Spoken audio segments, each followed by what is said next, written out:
স্মৃতি cartoon house.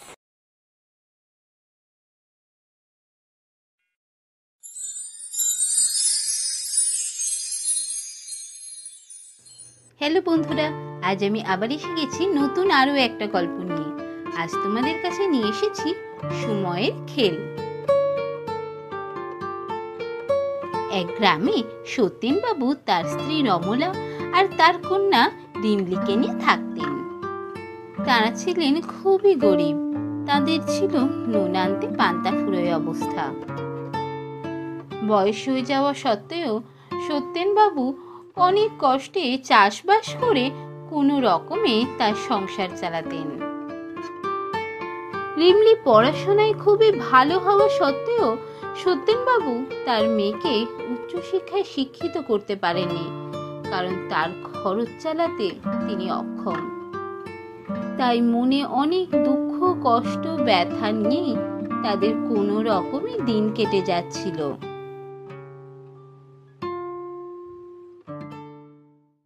একদিন হঠাৎ সত্যেনবাবু খুবই মন খারাপ করে বাড়ি ফিরে এলেন। মন খারাপের কারণ বুঝতে না পেরে অনেকক্ষণ পর তার স্ত্রী রমলা তাকে জিজ্ঞাসা করলেন, আচ্ছা, অনেকক্ষণ ধরে দেখছি তুমি মুখটা কেমন শুকনো শুকনো করে রেখেছো, এত মন খারাপ করে আছো কেন গো? কি হয়েছে? কোথাও কোনো বিপদ হলো নাকি? বলো না। না গো, না, কোনো বিপদ হয়নি। তোমার অমরেশ বাবুকে মনে আছে? পাশের গ্রামের জমিদার অমরেশ বাবু। হ্যাঁ হ্যাঁ, ওনাকে আবার ভোলা যায় নাকি? উনি তো বলেছিলেন ওনার ছেলের সাথে আমাদের মেয়ের বিয়ে দেবেন। হ্যাঁ, তুমি ঠিকই বলেছ, কিন্তু আগামীকাল অমরেশ বাবুর ছেলের বিয়ে। সে কি গো, উনি যে রিমলির সাথে ওনার ছেলের বিয়ে ঠিক করেছিলেন, তার কি হলো? আর কি করবে বলো, বিপদের দিনে সবাই মুখ ঘুরিয়ে নেয়।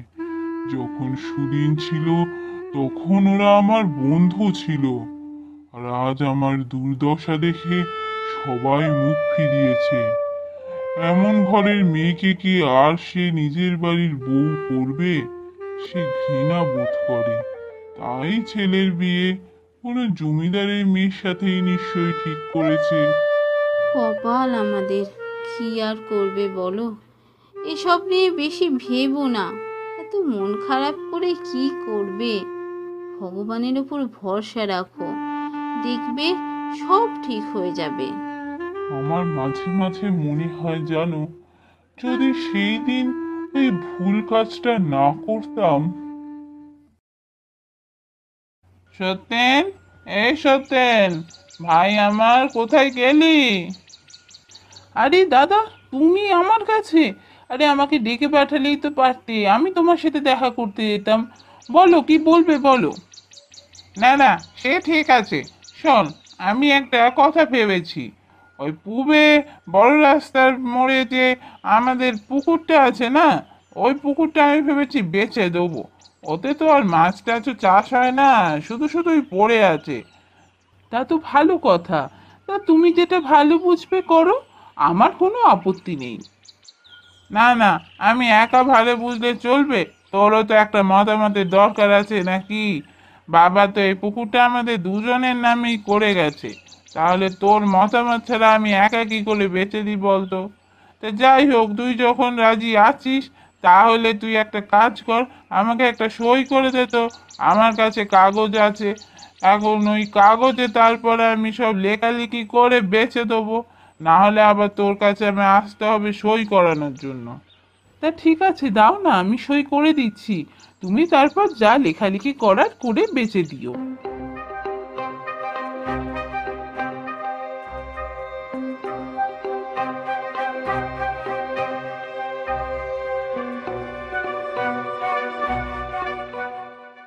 সত্যেন, সত্যেন, কোথায় গেলি? ও দাদা, তুমি? হ্যাঁ বলো, কি ব্যাপার? কি ব্যাপার মানে? এখনো তুই এখানে বসে আছিস? আমি তোকে 1 ঘন্টা সময় দিচ্ছি, তার মধ্যে বউ মেয়েকে নিয়ে বেরিয়ে যাবি। আর এখানকার একটা জিনিসও নিয়ে যাবি না বলে দিলাম, তাহলে কিন্তু আমি পুলিশ ডাকবো। এসব তুমি কি বলছো দাদা? কিছুই তো বুঝতে পারছি না। কি এখনো বুঝতে পারছিস না? তুই তো স্থাবর অস্থাবর সমস্ত সম্পত্তি যে আমায় বেচে দিলি, আমার কাছ থেকে মোটা টাকা নিলি, এখনো এখানে বসে আছিস? লজ্জা করছে না?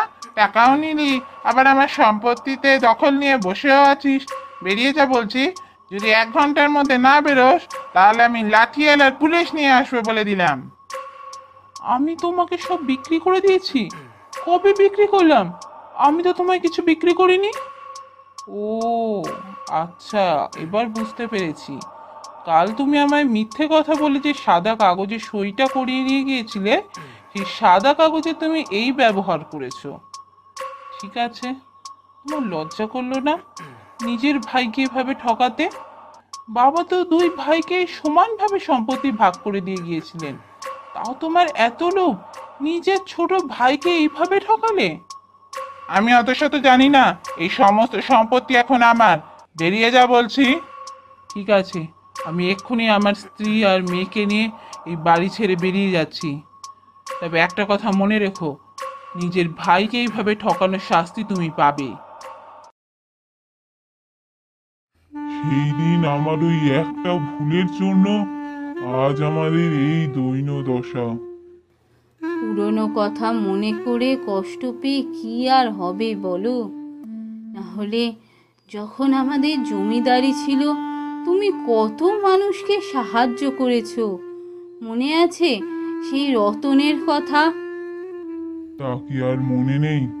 রতনের বাবা মারা যাওয়ার পর ওরা কেউ খেতে পেত না।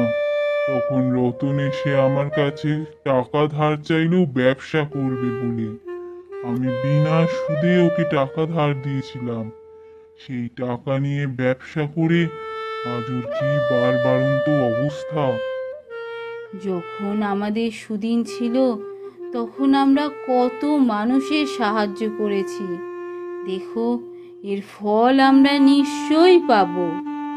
জানো, কখনো কখনো মনে হয় যদি সেই দিনটায় ফিরে যেতে পারতাম, সেই সই করার দিনটায় যদি আবার ফিরতে পারতাম, আর আমি সইটা করতাম না, আর সই করে নিজের সবকিছু হারাতাম না এইভাবে। ভুলে যাও, সব ভুলে যাও, এসব মনে করে কোনো লাভ নেই। ভগবানের ওপর ভরসা রাখো, সব ঠিক হয়ে যাবে।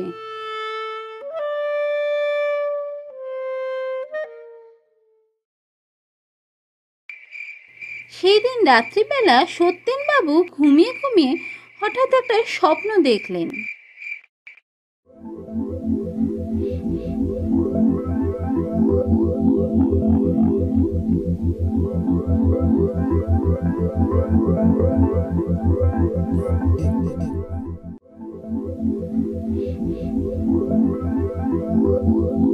সত্যেন, এই সত্যেন, ভাই আমার কোথায় গেলি? কি সব স্বপ্ন দেখলাম? এসব আবার হয় নাকি? না না, এ তো শুধুই স্বপ্ন। এটা কি সত্যি? কখনোই না।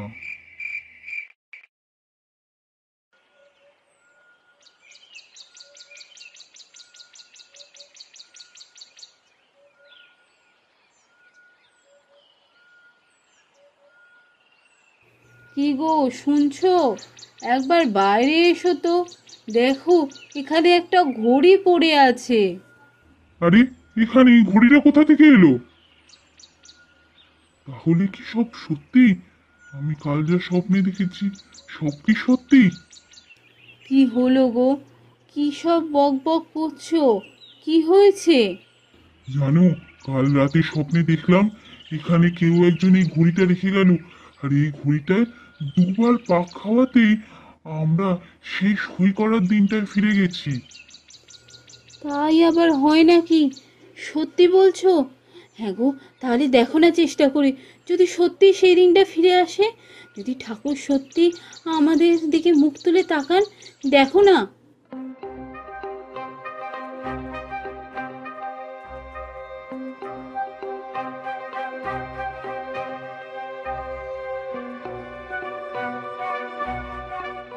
এ কি গো, এ তো দেখছি সত্যি পুরোনো দিনে ফিরে এসেছি। তার মানে ওটা জাদুঘরই ছিল। ঠাকুর এতদিনে আমাদের দিকে মুখ তুলে তাকিয়েছেন। তার মানে এক্ষুনি দাদা আসবেন তোমাকে দিয়ে সই করাতে। সত্যেন, এই সত্যেন, ভাই আমার কোথায় গেলি? আরে দাদা, তুমি আমার কাছে? আরে আমাকে ডেকে পাঠালেই তো পারতে, আমি তোমার সাথে দেখা করতে যেতাম। বলো, কি বলবে বলো। না না, সে ঠিক আছে। শোন, আমি একটা কথা ভেবেছি। ওই পূবে বড় রাস্তার মোড়ে যে আমাদের পুকুরটা আছে না, ওই পুকুরটা আমি ভেবেছি বেচে দেবো। ওতে তো আর মাছ টাছও চাষ হয় না, শুধু শুধুই পড়ে আছে। তা তো ভালো কথা। তা তুমি যেটা ভালো বুঝবে করো, আমার কোনো আপত্তি নেই। না না, আমি একা ভালো বুঝলে চলবে? তোরও তো একটা মতামতের দরকার আছে নাকি? বাবা তো এই পুকুরটা আমাদের দুজনের নামেই করে গেছে, তাহলে তোর মতামত ছাড়া আমি একা কি করে বেঁচে দিই বলতো? তা যাই হোক, তুই যখন রাজি আছিস, তাহলে তুই একটা কাজ কর, আমাকে একটা সই করে দে তো। আমার কাছে কাগজ আছে, এখন ওই কাগজে তারপরে আমি সব লেখালেখি করে বেচে দেবো। না হলে আবার তোর কাছে আমি আসতে হবে সই করানোর জন্য।